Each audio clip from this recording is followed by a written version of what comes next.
www.congotopnews.com. Et ça, c'est que nous avons voyagé dans les bijoux, les bijoux qui sont minés, dans les chaînettes, qui sont dessinés en Corée. www.congotopnews.com. Et puis, c'est interdit de filmer quelqu'un où on a s'ambiter. C'est vraiment interdit. Donc, la chose, quand on a un mandat d'amener, oui, on accepte parce qu'ils ont la loi. Mais quand filmer mon tour, azalaka kofite mutu kaka. On n'a pas besoin que mutu azalaka kofi. Donc même yo, bako filmer on ngwana te, le rôle à moi zoba morobo. C'est seulement la pays n'a besoin de bablo qu'on acceptable. www.congotopnews.com. Seulement pas pour la kofi mais pour tout Congolais. Bajar tout le monde dans la télévision na na Kenya mutabi lutu ba l'accès na TV. Mutabeli masanga na mbongo na yemo alangwe bozo filmer bo l'accès na TV. Mutu ba yoka nite na ndumba mo so na likamunini bozo l'accès na TV. C'est ça on déplore. Ils ont teka image mboka mabe. www.congotopnews.com. La même hôtel, ils ont fait ça avec Gezmawet. C'est ça, la justice va finir le dossier parce que Gezmawet est un hôtel. Maman a biso berena ni F Bazaïba. Le seulement boka baïba qui fait 40 000 $, 25 000 $. C'était dans un même hôtel. Donc c'est compliqué. C'est très compliqué. www.congotopnews.com. L'histoire jet privé, on a mais quand on éclaircit internet au bord est-ce qu'il fallait assommer jet privé ou pas? www.congotopnews.com. Et biso za bata kosa legate. Fallait pour pas depuis bandi carrière solo na tu dois rebeta ma solo pour tout ces abat parce qu'on n'a pas besoin de trouver le moment après le bien accroché biso sur son moni va kosa gi. Il y a on trouve la vérité.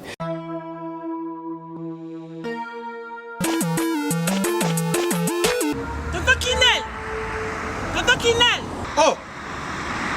Parce que biloko nanga depuis na tinda bandeko nanga na ngolo ba bazika biloko nanga te 6 mois yango papa. Biloni. Biloko bakoli na tinda kiko? Ah! Mon atteint biloko ça fait 6 mois non agence nango. Mais eko ma TV. Non. Rita na biloko leki nanga butaka pe bato tinda biloko. Muto zo ba forme musicien, ala forme ndeza ba moko na studio, aboka ta mutu mo di bangate. Mon frère. Rita. Leki nanga. Biso dans la côté des autres qui dans là, ils ont chargé les lots. Pour ça, le bureau, qui nous choisit, quand on a ça, quand on côté de la salle, ils ont cherché le bureau de Angola, fait 45 jours de commis. 45 jours de commis. Il a fait combien d'années? Angola Express Business International. Ah bon? Pour les aller au Tchèque en France et qui est mon Angola.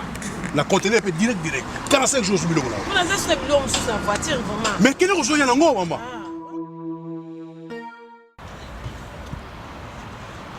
Antonio Miala.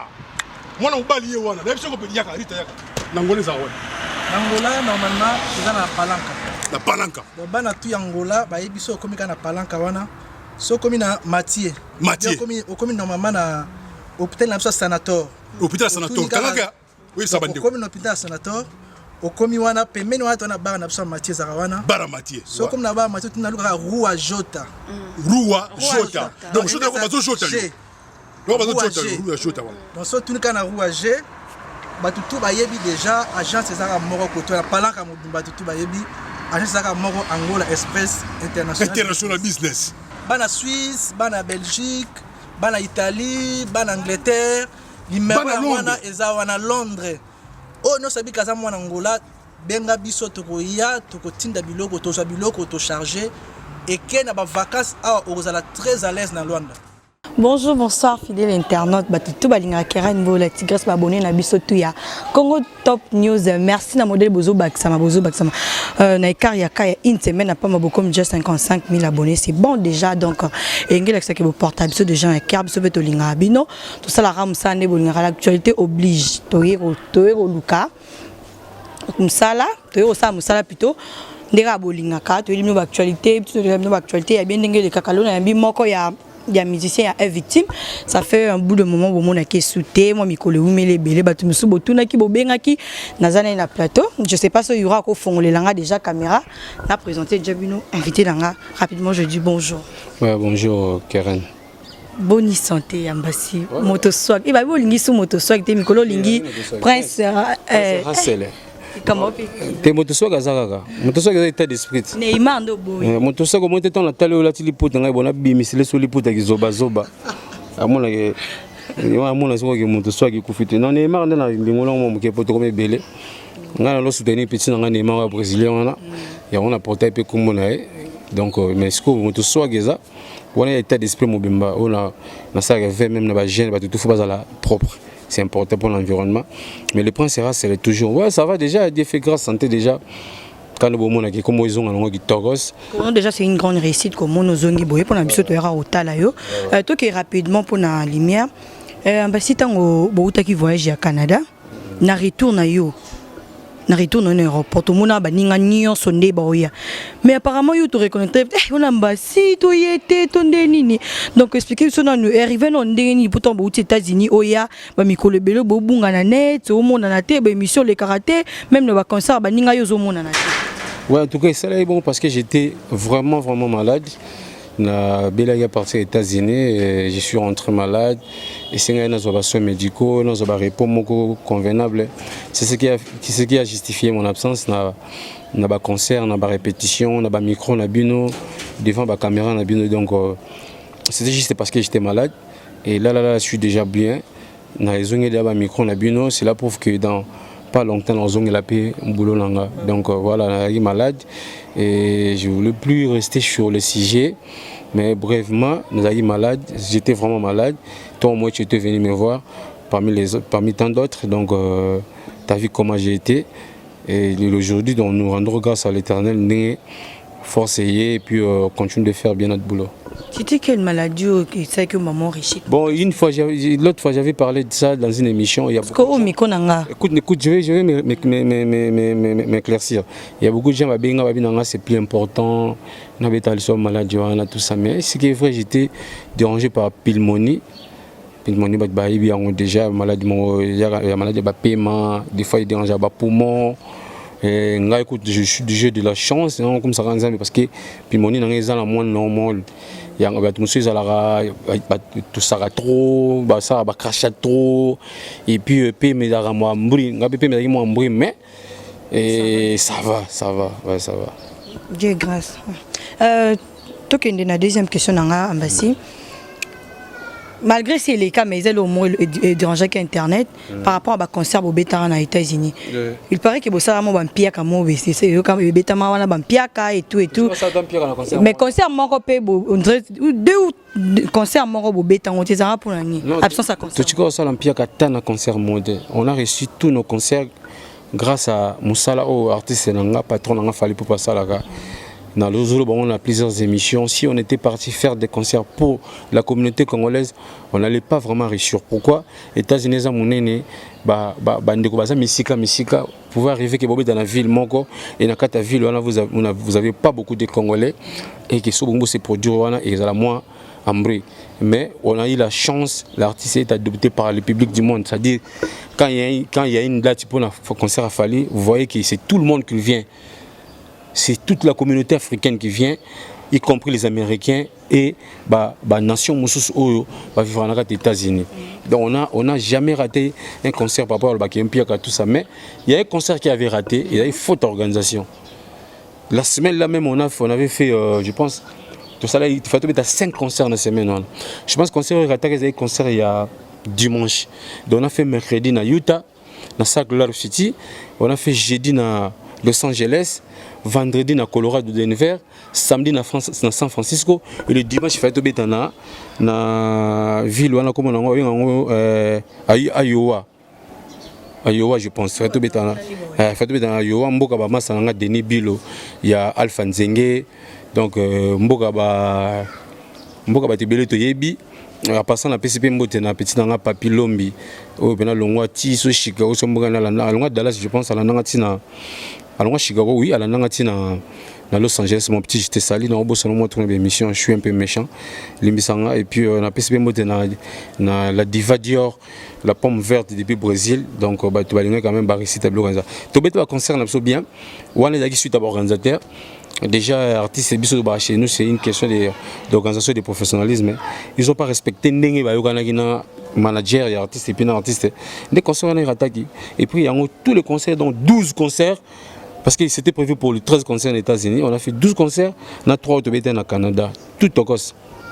Merci Yambasi naibi que aux musiciens au landa actualité et les kaka tout le monde qui ndeko na biso maître Gims ou habita qui concerne à stade de France ça qui plein mais par rapport à ba musicien musu ba féliciter qui est apparemment Fally pour pas maman vraiment à s'intéresser na ngote sali moi polémique batu non comment muninga sali boye il y a répondre très zaki clique ya Kofi Fally oui Ranson Fabregas bah quelques musiciens bah féliciter qui bah oui bah féliciter qui était mais et ça qui n'a au moment qui mais une fois que Fally pas féliciter à Fally né dans le monde c'est comme si ils sont flammés viens la bosser féliciter qui tout tangi vas-y dit à Messi viens sur bailler le canto tu vois ba doyen pour ba génération à Gims génération Gims c'est quoi génération t'es pas ça moment va concurrent moi Gims Dadju Fabregas forcément fallait à féliciter Gims tout mon héritier Watanabe wa JB piano ba faire rigoler ba féliciter bon mon akiango ouais bah publication les cas ça fait partie de la musique à Congo c'est bon déjà c'est bon non parce que je comprends que vous avez compris qu'il y a des personnes au Bogo Chabon na combat.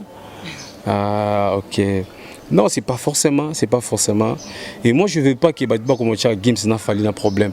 C'est ce que vous faites vous les chroniqueurs là-bas de comme sous. Fally et Gims ils ont des bonnes relations. Donc ça boulot na koinaé et puis voilà quoi. Au moins ninga ba mikolo mettre Keren la tigresse. Keren Boyo la tigresse c'est long. On les a ah bah ça on de kuna place aux alara ngolo c'est pas là n'est pas mutamsona ni no litambule ça je n'appelle ça pas mote donc tout coup on a Bercy et ça là bien au moins ni les gens comprendre que Fally pour baza king moni Keren c'est tout bien king ala king bosso ya king ya royaume na biso on nga na prince mais on comprendre que za king ya musique RDC comprendre pour battre to banana bango course en 2006 ba kufata baza ba mission on a tout banana bango course en 2006 oui bango vous avez que so Fally sali bo bango ba sali bo ba date mais le comment so bango ba Fally bo Gims so bo check tank Gims bo Fally non ça dire c'est pas il était pas obligé à ça la mettre Gims ça a posté message parfois tant que solo un téléphone en coulisses donc voilà et puis il fallait pour passer pas un artiste hypocrite et puis il ne fait pas des choses parce que Bino Bolingi a ça là non c'est un artiste professionnel il fait maramnaye ndenge et c'est ça donc rien à voir na marambo bozo zela na o faut qu'a Fally a posté na nini oh là là quand Joanna King coup de chapeau mon boss et puis aujourd'hui les Congolais ils ont compris que vous êtes les kings. Voilà, on a vu que ça a tellement bien à celui qu'on appelle Bendos Festival. Abim Kwaza Bendos Festival, il y a une forme, il y a comme il y a mode. Bourgeois, les solos, il y a. Nabi que malgré Zongil no ba répéter ma munir sur les canadiens un groupe Oyebi pose un groupe WhatsApp na bino ba information tout est-ce que qui les solo o ya vol ba tout ça Fally pour pa ya $14,000 na ba coffre fort na ya ba bijoux ko tu les solo nga ba betenga pa yemo mami nana depuis tant na braza benga keke pas pour sikoyo les solo ana Batumsu a dit que non c'est faux. Comment que Fally porota mon abilo rebelle bon ou même. Batumsu a dit que non ils ont un buzz na ya sala qui ndeni akota mabilo biso to bi que ba bijou soki au sombi en plus de ba monter on a les autant à faux déjà ba garantie ce que bungi faut so ba rembourser en babilo mo ya bon mokile loba. Tant que yo prince ya roi les king. Ouais prince c'est comme dans loba. Do ba tout bana loba na ba rumeur. To na bilobe là c'est ko prince mta loba ba yo kasiko. Prince à l'objet on a le manette quoi il y a moins de photos ça là il y aura ma vie font amateur yoga il y aura font amateur yoga caméraman à swag au moins Marambazolo bah oui c'était pendant les concerts à dimanche parce que les premiers concerts avaient lieu le samedi dans le stade et l'artiste est venu le même samedi à petit concert à samedi dimanche il fallait être concert na même hôtel Wazaki n'a pas le bichwa na kisanga les villes natale na za place na Botami donc déjà ba oncle nga ba sali soni ba kisinga mona ba soni et puis fallait za anamongo donc ba tobenga na ba noko donc ba yibi noko na bango donc c'est la honte quoi ils nous ont fait la honte biso ba boyome quoi ne chinga boyome do mère nga za lokile a Botami kuna nga na Botami na kisanga ni donc il y a mes sœurs et mes frères qui sont nés là-bas donc ba sali biso soni ça veut dire quoi les $14,000 a été remis là-bas et ça nyongo oyo le producteur a tiré il y a l'artiste a foutu kuna $14,000 biso zala artiste ava longwa faut futa au moins 70% na ye et biso a commis sur place ava banta na podium au PC moké na 14 000 za nyongo na ba tikala nango nde ba futi. Alors tant bato so ba coffret ba bijoux ce coffre fort batambo na coffre fort coffret wana ba bijoux ça ba bijoux déjà fallait pour bazana montre za na ba valeur ba 100 000 euros pas ça 50 000 euros. C'est un artiste professionnel, il sait bien. Le coup, on a ta montre oyo il y a quartier. Le temps comme on aéroport, on a besoin de photos, on a manga, on a machin. Bon, on a un concert lélo, un concert, on a ta montre oyo par rapport à spectacle pour et quand on a cassé le beau comme machin. Le bébé na obeta, on a montre oyo, on a que on a stade pour on a le stade, on a pas ko ben nanga ngopé, na perdre de l'argent, na ta oyo tam so 22 000 euros. Exemple. En même temps, on a un quartier na la ta ba singa mo la ta rouge boza quartier. Dès qu'il y a un épisode, il y a 18 000. Alors, il y a un bracelet, il y a un ce sont des or. Voilà, donc, en gros, il y a un montre, et il va falloir 250 000 euros. Et ça, c'est que nous avons voyagé dans des bijoux, des bijoux qui sont minés, des chaînettes, des déjà, qui sont dans le Congo, on dit la charité bien ordonnée commence par soi-même. S'il faut donner une bonne musique et un bon spectacle, s'il faut être trop chic, on commence par chez nous. Qui s'en chez Bisso, il ne faut pas devait être trop propre, il devait être représentable devant son public. Il y a un beau canal. Donc voilà quoi. Et puis, on a si matin un concert, les dimanches, on a des motoyers à Sali, aventure, côté chambre. Sécurité Zaki ou pas? Sécurité Zalaki. Au cœur de Kinshasa, la capitale, découvrez SB la Principauté, hôtel et restaurant.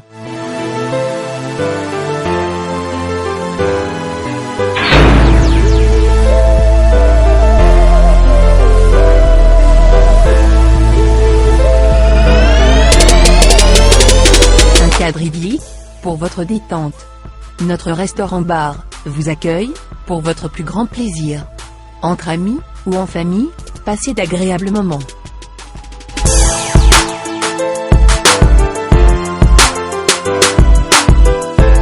Pour vos soirées grandioses, il y a notre salle de banquet VIP.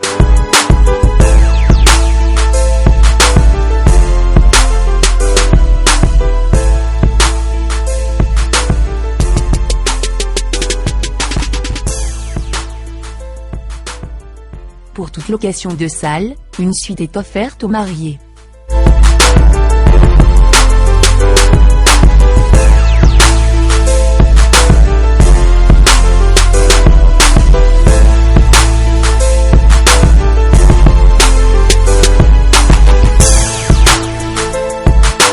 Découvrez nos suites et chambres VIP, ou simples, aménagées pour votre plus grand confort, pour des nuits inoubliables.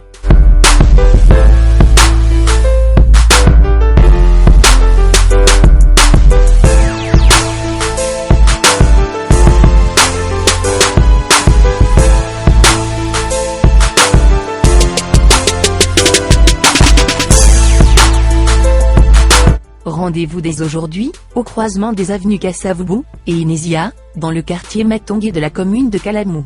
Contact 243 81 513 20 60 plus 243 99 99 14 310.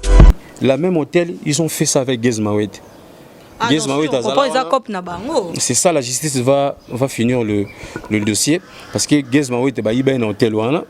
Maman Bisso Berena ni F Bazaïba. Le Solomon Boka Baïba qui fait 40 000 $, 25 000 $. C'était dans un même hôtel. Donc c'est compliqué. C'est très compliqué. Ce qui c'est basé sur ces produits. Qu'on a puis pour un hôtel, on a pour qu'ils soient bien en sécurité. Et à la fin, ça va perdre ça ne fait pas bien. Il faut soigner. L'image, il y a ville qui s'engage. L'image, il y a hôtel. L'image, il y a artiste en Bayrakounou. Voilà, merci. Petit à petit, nous arrivons déjà presque à la fin. Question d'Anaka Yasuka. Isola jet privé. Isola jet privé, et ça m'a makelele. Il paraît qu'il fallait avoir un jet privé à Somba. Quand on se dit que non, à Louaka.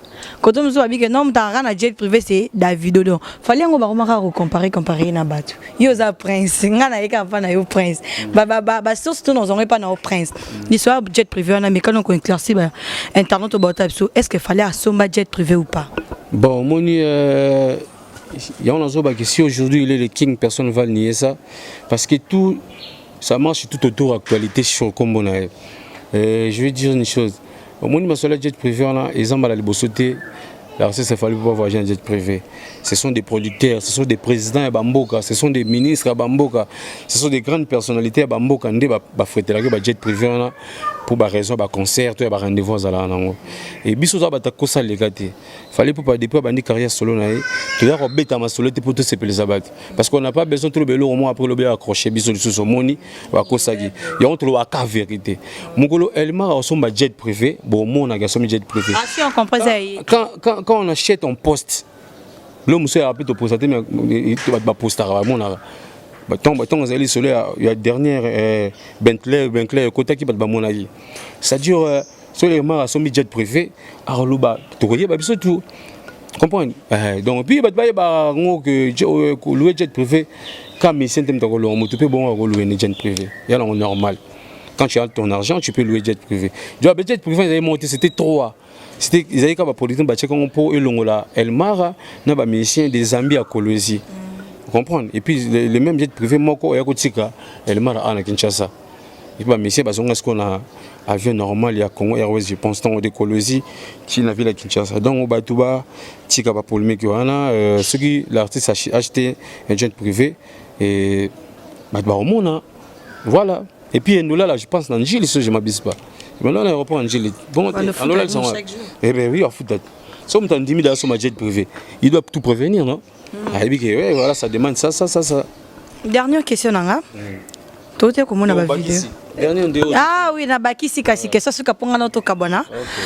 tout est comme on a vidéo ya Koko nao tolo ba parce que ça papa il est king yoza prince mon pa ouais Koffi Olomide ba vidéo na circuler qui parce que qui va sincère qui oui chanson na ba interpeller qui est malgré à ça qui moi ba manèvre pas kinde et puis ensuite tout le monde ba vidéo de circuler qui ba kanga qui modèle ba memela qui a tu peux perdre chauffeur na des choses au courant ouais tant que yo prince Koko nae comme on a ba vidéo bongo circuler na ba icône na biso mboka bazo même bon na ba ndenga bongo sans respect ça qui on dit non ça là est bien mingité vous savez bon la loi reste la loi malgré dans ce solo là la loi reste la loi ce qui vient à dire fautif to exemple ba tindaki ba convocation qu'il a refusé ne ba 3 et puis 2 3e mandat d'amener oui faisait là ba aucun mais c'est pas de la sorte et puis balba mutu so non ensemble tende to ka bato justice balba azana no na prévention à l'innocence donc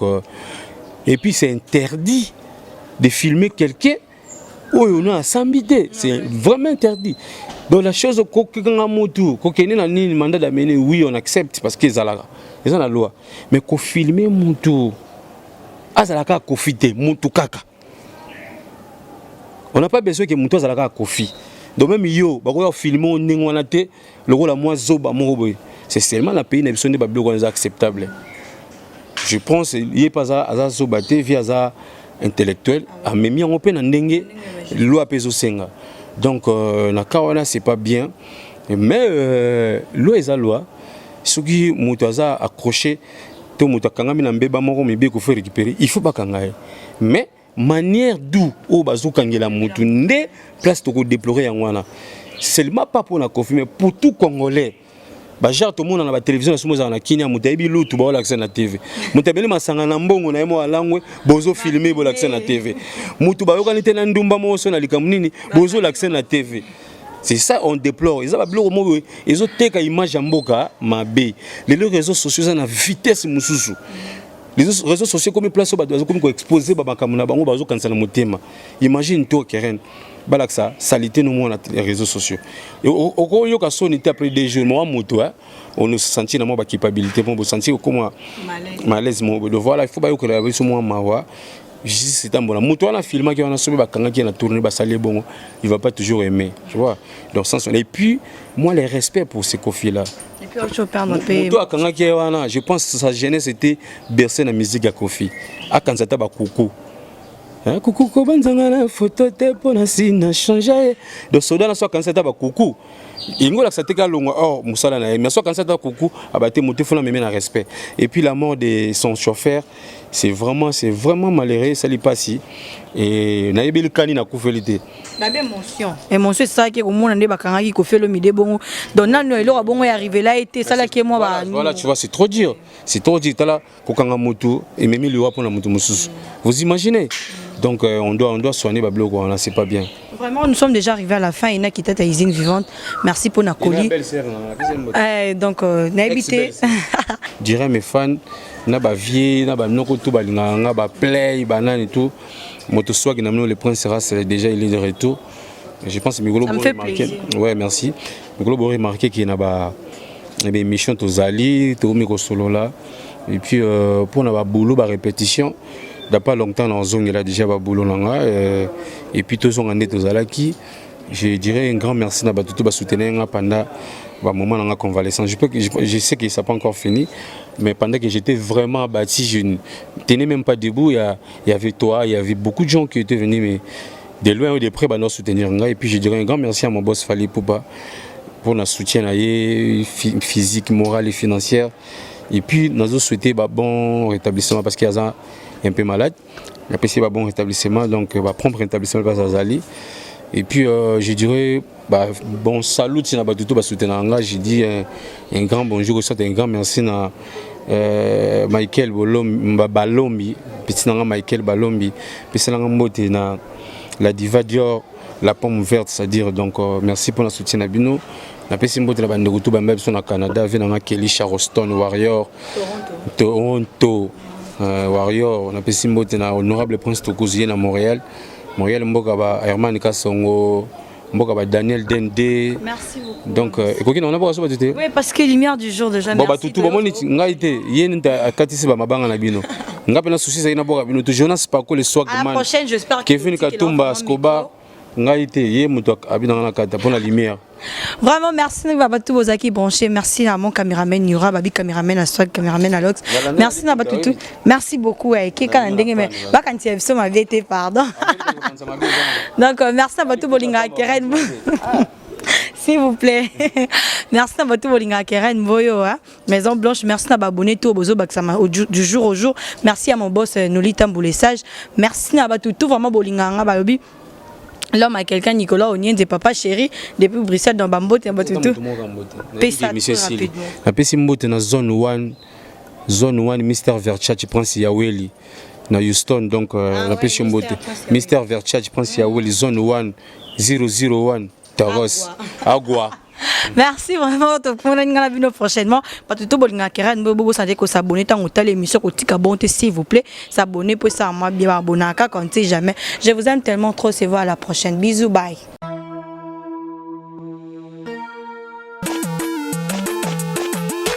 Tonton Kinel. Oh. C'est biloko nanga depuis na tinda. Bande ko nanga ngolo ba razila bilona. Ate 6 mois yango papa. Biloni. Bilo bakolo na tinda kiko. Mutatini biloko ça fait 6 mois. Non, agence nango. Mais ekokoma TV. Non. Rita na bilo pe leki nanga. Botala pe bato tinda biloko. Muto zo ba forme musicien, ala forme ndeza ba moko na studio, aboka ta mutu modi bangate. Mon frère. Rita. Leki nanga.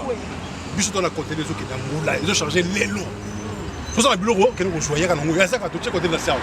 Ils ont cherché biloko de Angola, fait 45 jours de 45 jours de commis. Il a fait comment là on y Angola Express Business International. Ah bon? Pour les aller au Tchèque en France et qui m'a mon Angola. La conteneur est direct. 45 jours sur biloko là. Pour les aller biloko sur sa voiture vraiment. Mais quel est le jour yango maman?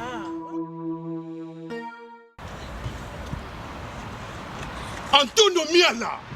Moi on balié wana. D'ailleurs je peux dire Rita yaka. Angola za wana. Angola normalement c'est dans la palanca.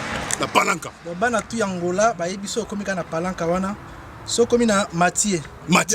Komi normalement na hôpital na sanator. Hôpital sanator. Kalaka. Oui ça bande. Komi na hôpital sanator. Okomi wana pembeni wana tona bara na biso Mathieu zakawana. Bara Mathieu. So komi na bara Mathieu tuna luka Rua Jota. Rua Jota. Donc Jota ko bazo Jota. donc so tunika na rouage bato tout bayebi déjà agence ezaka moko koto ya palaka mobimba tout bayebi agence ezaka moko Angola Express international business bana Suisse bana Belgique bana Italie bana Angleterre numéro wana eza wana Londres o no sabi kaza mwana Angola benga biso tokoya tokotinda biloko tozwa biloko to charger et que na ba vacances awa ozala très à l'aise na Luanda.